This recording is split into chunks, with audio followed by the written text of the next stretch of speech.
stay in that booth forever. Hare Krishna, everyone. Dear devotees, welcome back to the daily readings of Srila Prabhupada's books right here in the Haven. Hive, Anglo-Saxon for hive, Haven. I'm going to start right off because we're late. Bhakta Bland is helping us with the dub-ins and the recordings. And yeah, we only have a few more days left, and it's a lot of things going on. So, but this is what makes life sane and worth living. Hearing the Brhad Bhagavatamrta with you all. Hare Krishna. Srimad Bhagavatamrta Stotram by Srila Sanatana Goswami. It goes like this.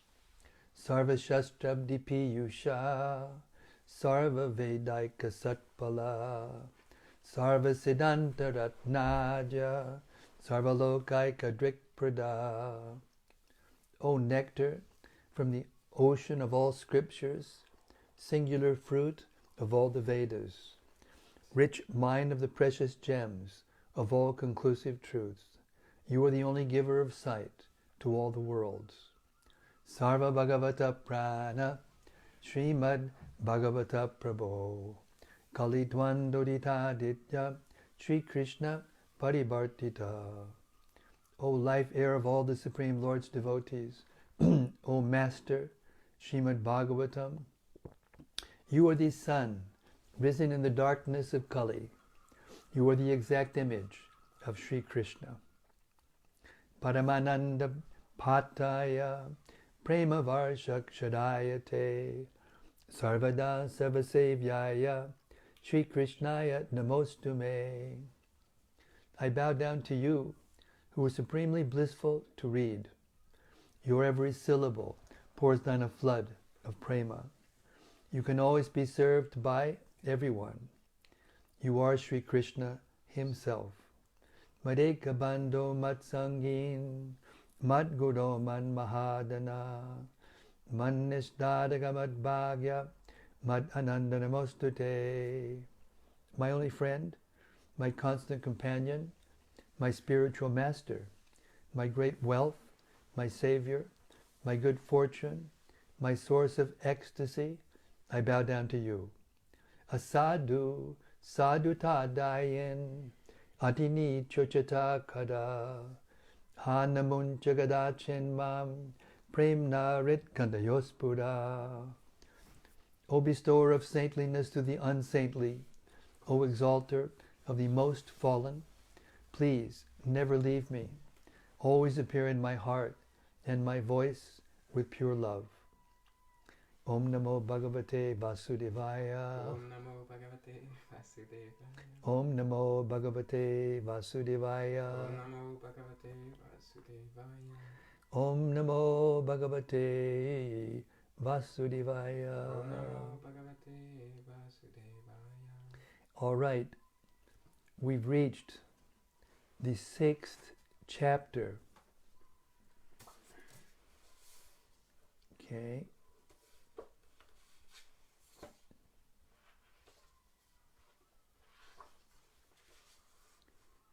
I'm just finding it. I had to close my computer, and here we are.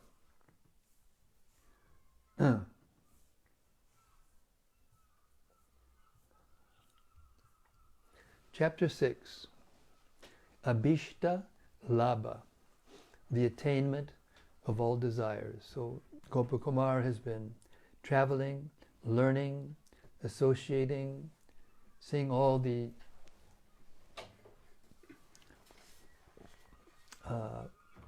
we have a guest, honored guest, Bhakta Bland. Yes, he's coming to help us with our recording of Sri Chaitanya Charitamrita, saintly devotee. Hare Krishna. Gopakumar has been, yes, please, you must. I took the cake, you can sit in the chair.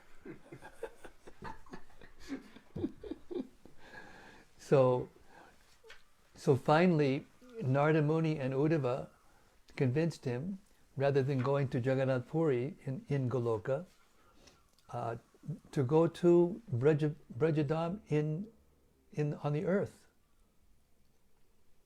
And he closed his eyes. He got very fired up about it. Closed his eyes, opened his eyes, and now he's back home in Braj, where he was born on the earth. Chapter 6, text 1 and 2. Sri Gopakumar said, following Narada's instructions, here in Braj, I went to see the many places of Sri Krishna's pastimes. I sang his names, most dear to me. I sang about his pastimes, loudly and sweetly. I focused my mind upon them, and I attained such a state of ecstasy and became so emotional that it embarrasses me even to think of it. How then can I describe this to anyone else? Commentary. In this 6th chapter, Gopakumar goes to Goloka and meets Sri Krishna. Krishna shows him special mercy, and Gopakumar joins the pastimes of that world. The first 5 verses show the good fortune Gopakumar gained by following the instructions of Sri Narada. This good fortune will be his means of achieving Goloka.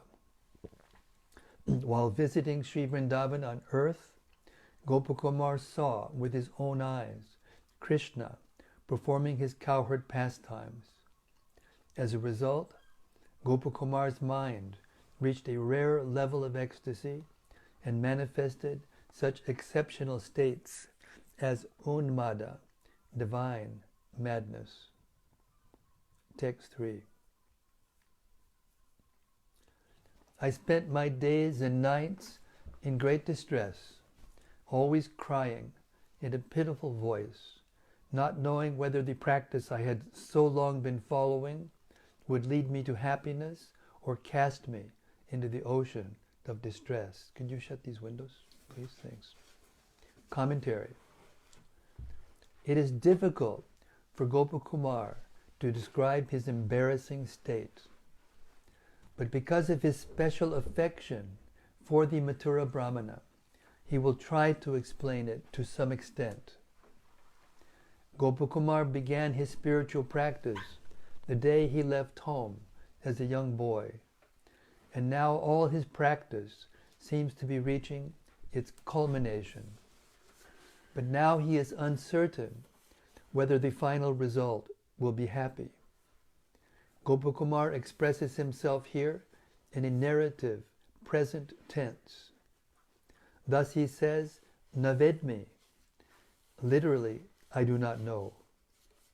But this clearly implies that this doubt has been with him for a long time and will continue for some time more. Text 4.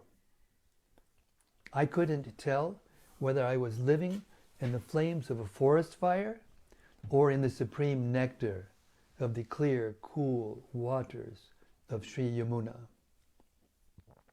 Text 5. Sometimes I thought I had fallen into the hands of some great deceiver.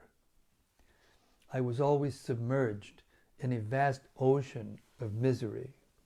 Not even a drop of happiness ever touched me.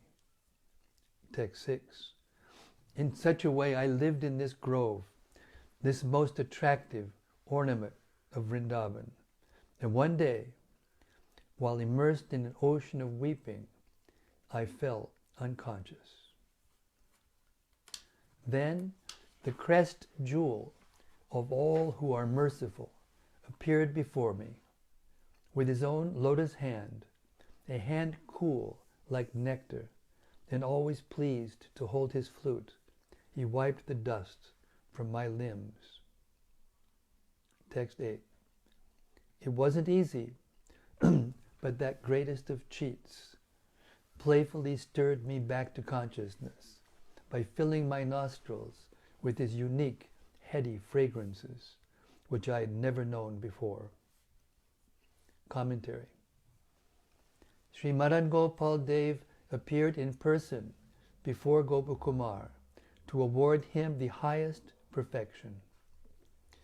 Gopakumar was in a deep swoon, oblivious to everything around him, but Krishna's presence awakened one of his senses, namely the sense of smell. Because Krishna, the most expert enchanter, knows very well how to stir the senses of even an unconscious person, Gopakumar wants to acknowledge Krishna's omniscience by speaking of him as Mahavidyavara, the best of those who know everything. But the ecstasy of his love transforms that original idea, and it comes out from his mouth as Mahadurtavara, the greatest of cheats. Gopakumar's ecstasy forces him to reason. Although Krishna may now be wiping my body with his own hands, soon enough that same Krishna is just as likely to abandon me. Text 9. Then, seeing his lotus face, I quickly stood up. Not knowing what I was doing, my heart filling with joy, I tried to catch hold of his splendid yellow cloth. Text 10. That king of charming heroes blew his flute in his own playful way and escaped behind me. Suddenly, he stepped into a grove, and alas, though I ran about looking, I couldn't find him. Text 11. He had disappeared. Unable to see him, I fainted and fell into the swift current of the Yamuna. And as it forcefully carried me away, I seemed to regain normal awareness and looked around. Commentary. Gopakumar says that he seemed to regain consciousness, labdva eva samgyam, because he had not actually lost his awareness. His fainting was not a material disturbance, but an external symptom of ecstasy. His recovery of normal consciousness was also only apparent, because the abnormal bewilderment of his prema had still not subsided. 2 verses later, he will describe his collecting his wits, Chittam Samadvaya, which shows that now, at this earlier moment, he was still disoriented. Text 12. I saw myself being transported to another place, along some wonderful path, by a vehicle flying faster than the mind and higher than one could imagine. Commentary. Gopakumar couldn't identify the vehicle that took him away, so he refers to it simply as a certain vehicle, yanena kenapi. He could only say that it was moving upward at a speed greater than that of the mind. The path the vehicle took was also unfamiliar and not able to be identified, so Gopakumar could only describe it as most amazing. It was utterly different from any road he had ever traveled before. Text 13. Collecting my wits, I was amazed to see I was passing through Vaikuntha Loka and going beyond. I watched with great delight as I passed Ayodhya and other realms. Commentary. Without delay, the vehicle sped past the domain of Lord Narayana, in which Gopakumar had previously resided, and then past other supreme abodes, including Ayodhya and Dwarka. Text 14. I arrived at the shining world above all others, Sri-Goloka, which I had long aspired to reach. Everything there appeared the same as in this divine Mathura Mandal of the material world. Commentary. Gopakumar had long desired to attain Goloka, the land where his worshipable Lord Sri Krishna eternally enjoys his pastimes. The Mathura Brahmana, Gopakumar's disciple, lacks the spiritual vision to understand Goloka properly, but to give him some idea of the glories of Goloka, Gopakumar compares it to the transcendental abode where the two of them now sit. Goloka's resemblance to the earthly Gokula is the very reason why Goloka does without the mood of reverence for God's supremacy, and displays instead the priceless treasure of super excellent prema. Text 15. In that original land of Mathura, I visited Mathura city. I was surprised and happy to see that it resembled the Mathura here on earth. Commentary. Gopakumar was astonished to see that even above Vaikuntha, things appeared as in the mortal world. He was pleased to find such advantages for fulfilling his spiritual desires. Text 16. In that original Mathura, I heard that Kamsa had taken it upon himself to arrest his father and Krishna's parents, Devaki and Vasudeva, and was ruling the kingdom. Commentary. Kamsa needed no introduction, especially to a person who hailed from Mathura city. The Brahmana must at least have read about him in the Puranas and other scriptures. Later in this narration, we will discover how persons like wicked Kamsa, who in the material world had died long ago, could still be active in Sri-Goloka. 17.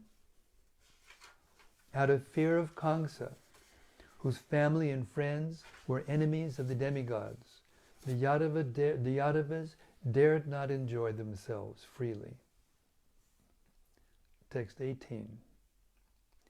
Because of him, they constantly suffered all sorts of affliction. Some of the Yadavas escaped elsewhere, and others took shelter of him. Commentary. Uddhava and other Yadavas went into exile in other districts, and some, like Akrura, became Kamsa's order carriers. As described in Srimad Bhagavatam 10:2, 1 through 4. Under the protection of Magadharaj, Jarasandha, the powerful Kamsa began persecuting the kings of the Yadu dynasty. In this, he had the cooperation of demons like Pralamba, Baka, Chanura, Trinavarta, and Agasura, and still others, Mushtika, Arishta, Dvivida, Putana, Keshi, and Denuka, as well as Banasura and Narakasura, and many other demoniac kings on the surface of the earth. Persecuted by the demonic kings, the Yadavas left their own kingdom and entered various others, like those of the Kurus, Panchalas, and Kekayas, the Shalvas, Vidarbhas, and Nishadas, and the Videhas, and Koshalas. Some of the Yadavas, however, began to follow Kamsa's principles and act in his service. The Supreme Lord arranges for his pleasure pastimes to occur in Goloka just as on earth. Were this not so, the hearts of his unalloyed devotees would not be fully satisfied. Text 19.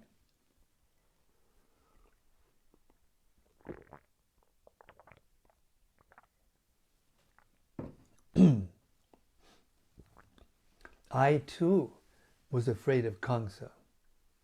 So as soon as I finished bathing at Vishranti Ghat, I hurriedly left Mathura and went to glorious Vrindavan. Commentary. It was very good for Gopakumar that he was already assuming the character of the Golokavasis, for that would lead him to his final perfection. Text 20 and 21. In that realm, beyond the reach of all the demigods, planetary rulers, and personal attendants of the Supreme Lord, I saw that life was going on just as here in this Aryavarta country in Bharatavarsha, on earth. The sun was rising and the other natural events were taking place every day in the sky and on the land. The people were speaking and behaving the same way as here. I was stunned by astonishment, extreme astonishment, and immersed in an ocean of ecstatic rasa. Commentary. Demigods like Surya and Chandra, planetary rulers like Indra and Brahma, and even associates of Lord Narayana like Sri Garuda cannot enter Goloka. Gopakumar, preparing his student for descriptions of life there, now gives him a glimpse of how Goloka resembles Vrindavan on earth. Gopakumar saw for himself that the environment and culture of Goloka were just like those of Aryavarta, north-central India, refined in civilization, where Brajabhumi is located. What he saw in the sky, Divyam, and on the ground, Bhomim, could hardly be distinguished from the common experience of life on earth. This sight amazed him. He could now perceive the spiritual reality of rasa as something tangible, and the ecstasy of that rasa at once filled his heart and overflowed and left him swimming in an ocean of the nectar of devotion. Text 22.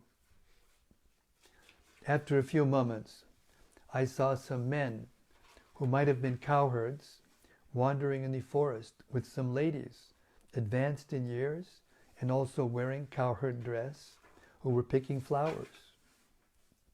Commentary.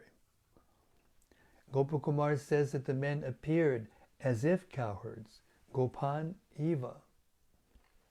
They certainly could not have been ordinary cowherds of the material world, nor could he assume that the old women he saw were what they appeared. They were dressed as cowherd women, but what they actually were, Gopakumar leaves for his student to find out later.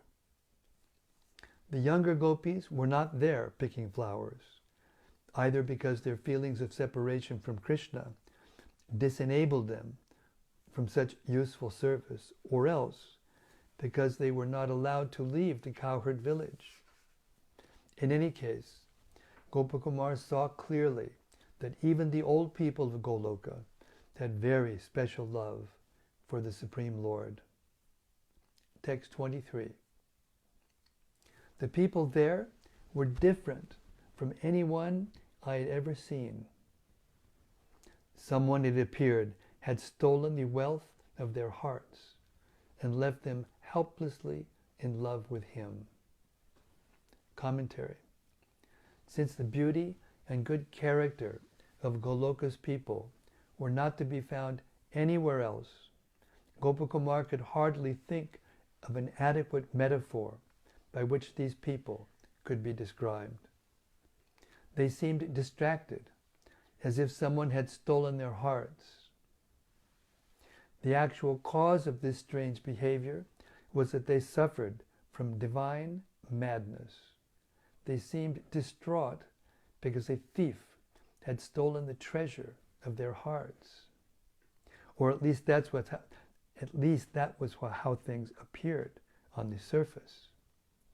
vyakula iva. Because Gopakumar had just been introduced to life in Goloka, he preferred to hold off on making a final judgment. Text 24. Simply by seeing them, I felt the same kind of loving affection. Trying hard, I composed myself and respectfully asked them the following questions. Commentary. The mere sight of these devotees made Gopakumar feel the same turbulent feeling they did. He managed to bring himself back to a condition almost sober, daryam eva astritya, but not completely sober. Otherwise, he wouldn't have asked questions he could already answer. 25. O good people, you are served by a happiness so vast that the greatest sages can't obtain it even in dreams. You are reservoirs of mercy of the Lord, the husband of the goddess of fortune, mercy for which his loving devotees always pray. Commentary. Before placing his questions, Gopakumar addresses the Goloka-vasis in this way, because he cannot comprehend how the hearts of such supremely fortunate devotees could be disturbed. The kind of happiness these pure souls know cannot be imagined by sages fixed in the conception of Brahman, for the devotees of Goloka are much greater than liberated sages, and even greater than the servants of the Lord of Vaikuntha, who love Lord Narayana with pure intent. Though the devotees of Narayana admire and pray for the same mercy bestowed upon the Goloka-vasis, they never actually obtain it. Text 26. Please, please look with kindness upon this most wretched person who has come to you for shelter. Tell me, who is the king of this region? Where is his residence? Which road leads there? 27. Dear, dear, most fortunate people, please be merciful to me, who am asking you with mournful cries.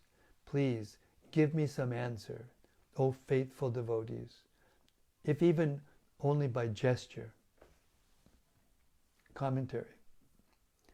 Not receiving an answer, Gopakumar first guesses that perhaps these Goloka-vasis are nearly deaf. He therefore repeats his address more distinctly, saying loudly, Bo, Bo, dear people, dear people. He then realizes they are not deaf, but simply paying no attention to him. So he tries to impress on them the sincerity of his request. He praises them as Danya, most fortunate, and Suvrata, faithful followers of regulated principles. And if these devotees are following a vow of silence, at least they can answer him by hand signals. Text 28. Oh, please, hear the words of this tormented soul. Alas, you must be under the spell of that clever cheat. Commentary. Even after Gopakumar's fervent plea, the Goloka-vasis didn't respond. They didn't even look at him. But Gopakumar, rather than become angry with them for their neglect, placed the blame on the enchanting Krishna, who after all had deceived Gopakumar just as he had them. Krishna is indeed the most expert cheat. Only he, Tasyaiva, could bewilder them like this and no one else. Text 29. In this way I moved here and there, anxiously questioning each person I met, and as I made my way forward, I came to the pasturing grounds of the cowherds. Commentary. The anxiety Gopakumar felt upon his arrival in Goloka was actually a symptom of dainya, the transcendental, unconditional humility that is the most important prerequisite for gaining eternal residence in Goloka. Text 30. Looking around in all directions, I spotted in the distance a town adorned with the essence of all sweetness. Commentary.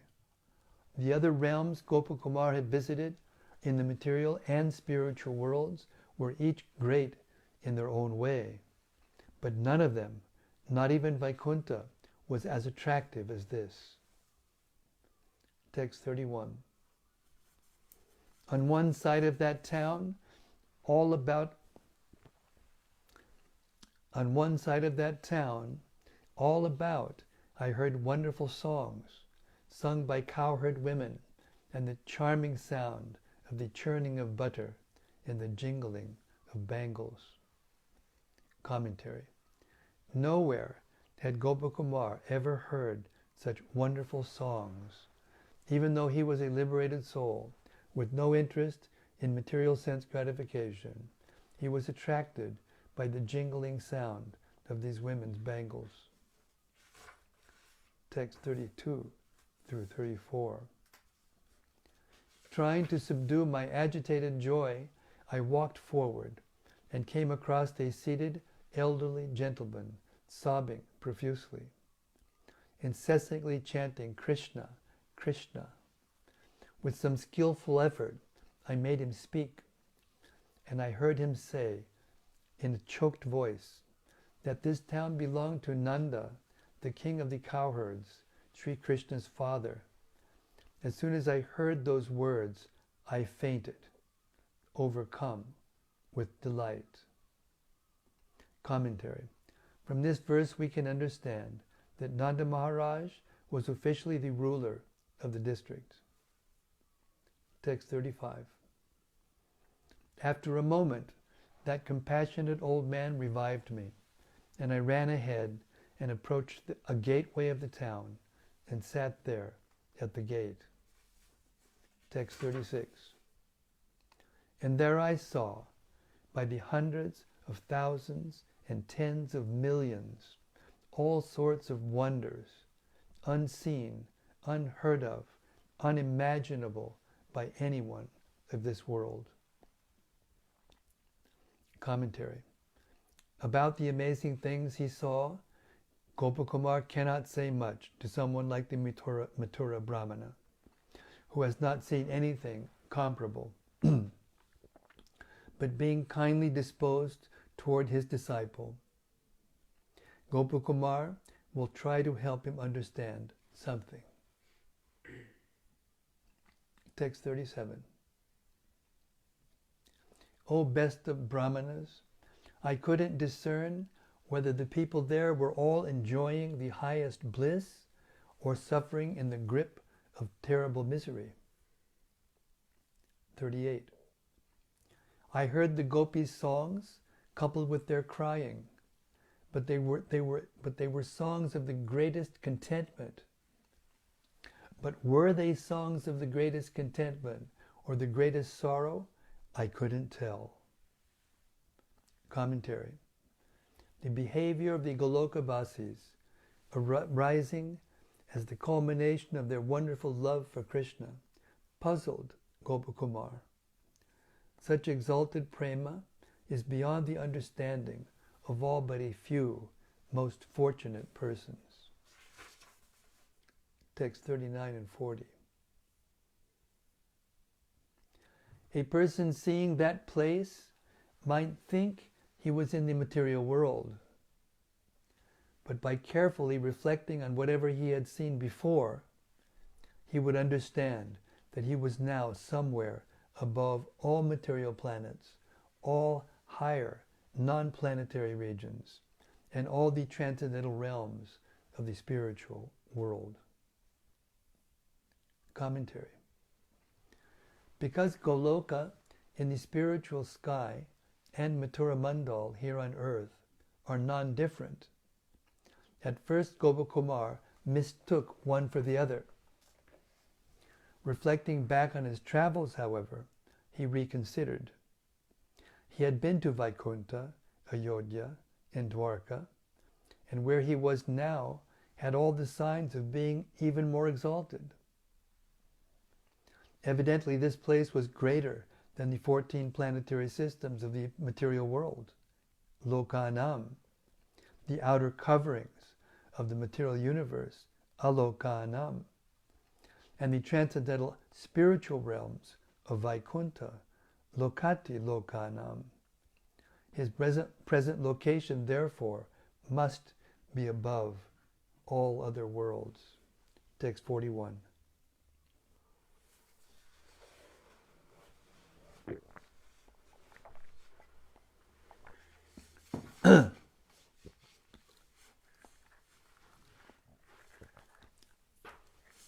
Then an elderly lady came by. I bowed down to her and asked in a plaintive voice where Nandanandana was playing today. Commentary. Gopakumar was still sitting inside the gateway of Nanda Maharaja's cowherd village.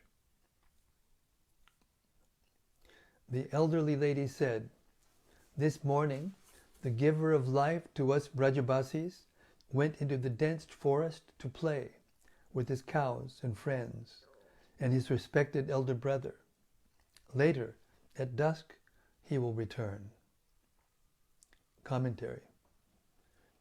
This old gopi anticipates that when Krishna returns home, samayasyati, he will expertly fulfill the individual expectations of each Brajabasi.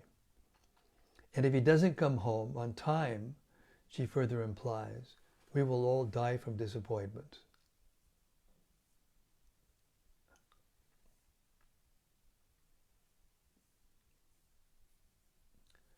Text 43. All the Brajabasis are waiting on this path along the Yamuna, their eyes transfixed on the road. These trees stand with their leaves erect, eagerly awaiting the chance to see him. Surely he will come along this path. Commentary. Discussing Krishna's imminent return has obviously enlivened the elderly gopi. Hare Krishna. That's exactly 8 o'clock. We have to stop here. The glorious reading of Sri Brhad Bhagavatamrta. And we leave you with the wonderful anticipation of Gopakumar meeting Krishna face to face. That we will hear about tomorrow. Hare Krishna. So if there's any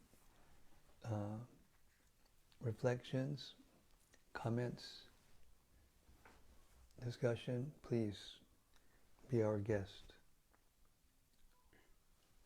So we have from Gopakanya Devi Dasi. Hare Krishna, Gopakanya Devi Dasi. Hare Krishna, dear Maharaj, and all friends, the lovers of Sri Brhad Bhagavatamrta. All glories to Srila Prabhupada and your glorious all glories to Srila Prabhupada and your glorious service to the world, dear Maharaj. Thank you very much. It's my pleasure, my duty. Laura Pauline Gentil said Haribol. Haribol Bhaktin Laura. DB Bhuta Toki Chitri. Hare Krishna. Noel. Bhakti Noel. Yeah. Hare Krishna, dear Maharaj. Please accept my my humble obeisances. Listening to you read cleans my mind, heart and spirit, soul, of the grime in this material world. Is it grime or grim? Grime. Grime. Hearing these transcendental narratives is a nice respite from the Maya that is always trying to run us over. Thank you for your unwavering service. All glories to Srila Prabhupada. Hare Krishna.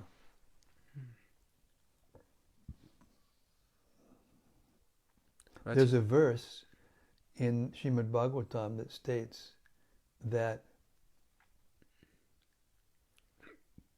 Parikshit got perfection just by hearing. Shukadeva Goswami got perfection just by speaking. And Akrura got a perfection just by praying. And like that. And at the end, Bali Maharaj got perfection by giving everything.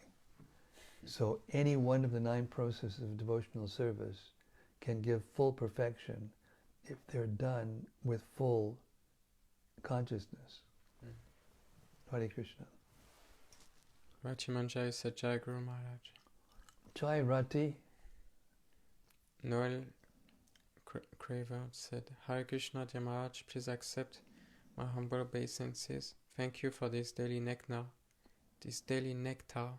and your unwavering service of reading Srila Prabhupada's transcendental text. It is Hare a Krishna. gift.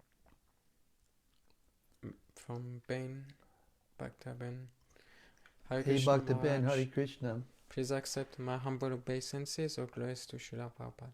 Krishna comes into view and then leaves again, even in the life of a neophyte devotee. As much as one wants to know Krishna... No. He doesn't come into view and then leaves again to a neophyte devotee. Gopakumar was on the verge of full perfection. He had already gone through all the different phases of devotional life. He was perfect. It's not that Krishna comes and shows himself to a neophyte and then runs away.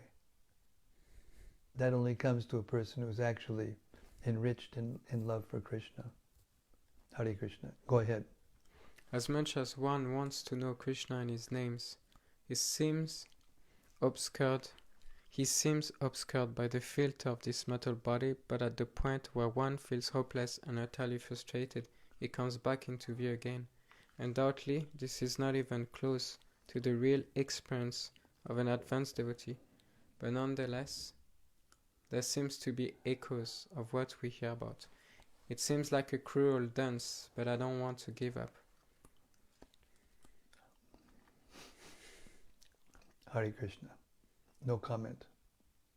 From Anandamurti Devidasi.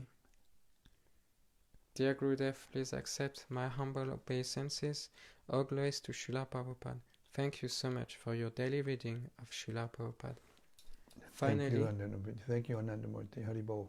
Finally, Gopakumar has returned to the Goloka. So nice to hear. Yes, beautiful. Well, Gopakumar is explaining to the Mathura Brahmana, his disciple, how he arrived at Goloka and Gokula. And we'll hear more as he enters into the pastimes and assimilates into his normal life, in spiritual life, in the spiritual world.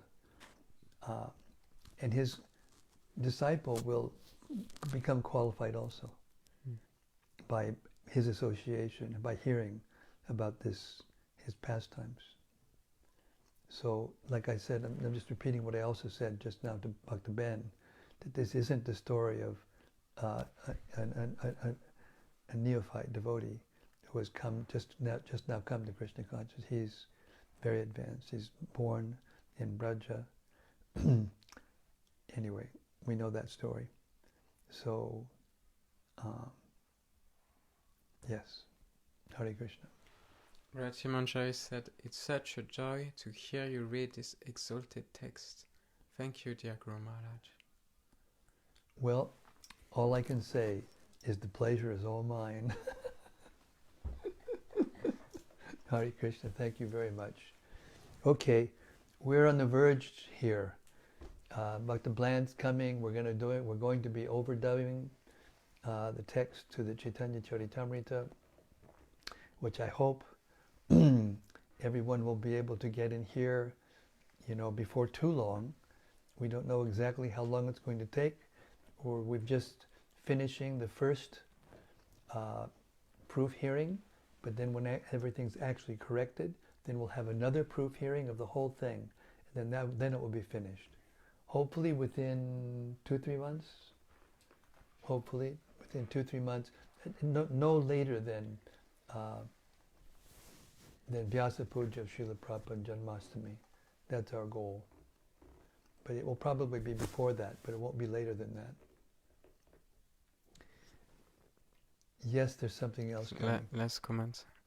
From Ratimanjari, it becomes increasingly clear to me how important faith in one's spiritual master is, and submissive hearing. It's everything. It's actually everything. And the one thing that we should keep in our minds as we go deeper into this pastime is that pure love is completely unconditional. When a person is in full love, as the Brajvasis are in, they are constantly feeling separation from Krishna, even when he's there in front of them. Because they know he's going to go into the forest the next morning or whenever. They're so attached. We can't imagine what that kind of attachment is. Unconditional attachment where there's nothing for me but everything for Krishna. So keep that in mind, and then we can enter gradually into the idea that this so-called suffering, or not suffering, but lamentation that they're in, is actually the topmost ecstasy that you can be in, to always feel fully in love with Krishna, constantly. No distractions, nothing else to do. Okay, here we are in the material world, struggling from day to day, moment to moment, but we're being escorted into the spiritual world. We'll see you tomorrow. Brhad Bhagavatamrta ki jai. Samaveta Bhakta Vrinda ki jai. All glories to all the devotees out there who regularly hear these transcendental pastimes. Samaveta Bhakta Vrinda ki jai. Gaur Premanandi Hari Hari Bol. And we'll see you tomorrow for Gopakumar's meeting of Krishna. It will happen tomorrow. See you tomorrow. Hare Krishna.